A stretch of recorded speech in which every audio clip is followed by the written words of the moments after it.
Hey, Joseph here. I'm a certified life coach, a published author, and a music artist. I post a lot of content related to spirituality and self-awareness and a lot of things in between that. So thank you for clicking this particular video. But since you're here, this is one of 3 messages you'll receive from me wherever you are right now, in this exact shirt.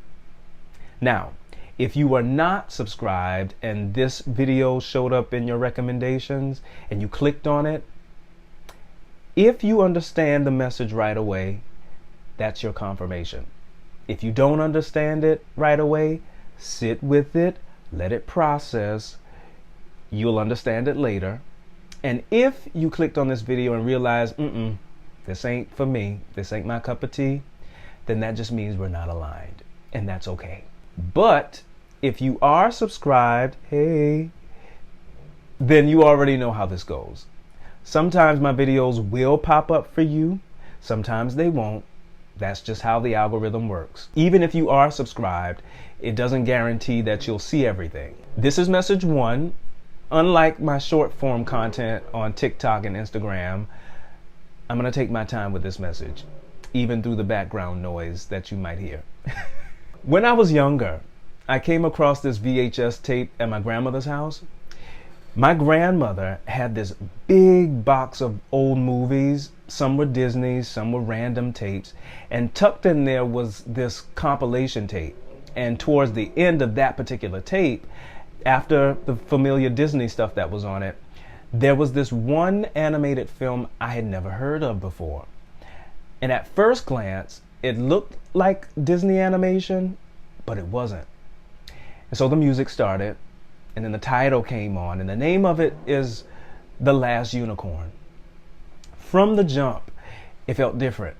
It wasn't bright, it wasn't upbeat, none of the Disney sparkles. It was grim, it was melancholic, and it pulled me right in. I didn't understand it all. I didn't understand all the allegory that was in that movie back then, but I could feel the longing in the unicorn and the observation and the grief that was braided into the unicorn story. It didn't feel like a kid's movie. It felt heavier than that. One scene in particular stuck with me. It was a carnival scene. Mommy Fortuna's traveling show of illusions. It was dark, it was eerie, unsettling, and for me as a kid, that's exactly what drew me in. Now, growing up, if you've been following my story for a while, we were advised against watching The Last Unicorn too much because at the time, I thought the reason was because of a cuss word that was in it. There was a part where Molly Grew curses at the unicorn and says, "Damn you," for showing up late in her life. I thought that was the big reason, but later I realized it went deeper. The whole film had themes that clashed with a lot of the church teachings back then, like magic, metaphysics, philosophy, the idea that the world itself is enchanted. But there's a paradox in that. The tape was in the house, but we weren't really supposed to watch it. That contradiction in and of itself, the story being there, but it being off limits, became its own kind of lesson for me. And when I think about it now, that carnival scene really explains the world that we live in. You see, Mommy Fortuna didn't actually have a menagerie of magical creatures. She had cheap tricks, illusions, dressed up just enough to be believable. People paid, people believed. Not because it was true, but because the story was convincing enough. Catch that. And that's how the system we live in works. The world runs on believable illusions. It doesn't have to be real. It doesn't have to be clean. It just has to look the part. And if the story is dressed up well enough, people buy into it. Now, what happens when you're someone whose motives actually are clean? When you're not interested in performing the illusion? That's the road less traveled. And I'm not going to sit here and say that the road is full of rewards and happily ever afters, because it's not. It's melancholic. It comes with grief more than relief. And not grief because you're avoiding it, but grief because internally you've processed it, you made peace with it, but externally it's not mirrored back to you. And that mismatch grates your nerves, your nervous system. Now, going with the grain, meaning putting on your own little carnival, running the illusion game just to survive, that'll feed you in the short term, but it'll take you out faster on the inside. Your nervous system won't let you digest it.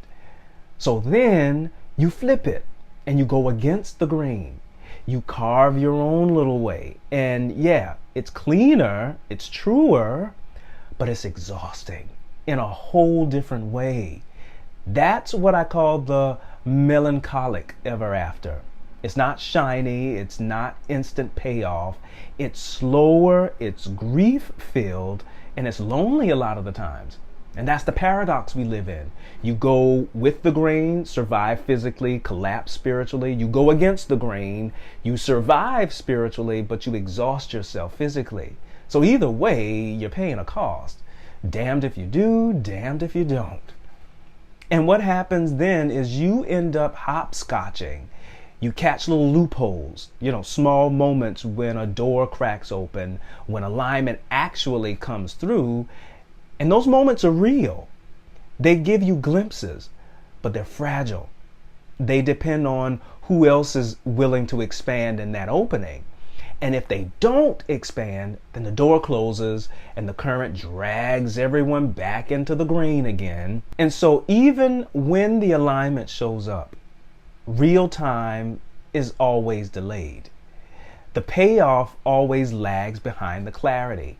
You can see it way before it manifests, and that lag, meaning that wait, is brutal. That's the melancholic ever after. The cost of refusing to perform illusions in a world that thrives on illusions. And the nervous system ends up carrying all of it. The grief without being mirrored, the clarity without clean reflection, and survival without ease. But as exhausting as it is, going against the grain is still the only way forward. Because going with it will take you out even faster.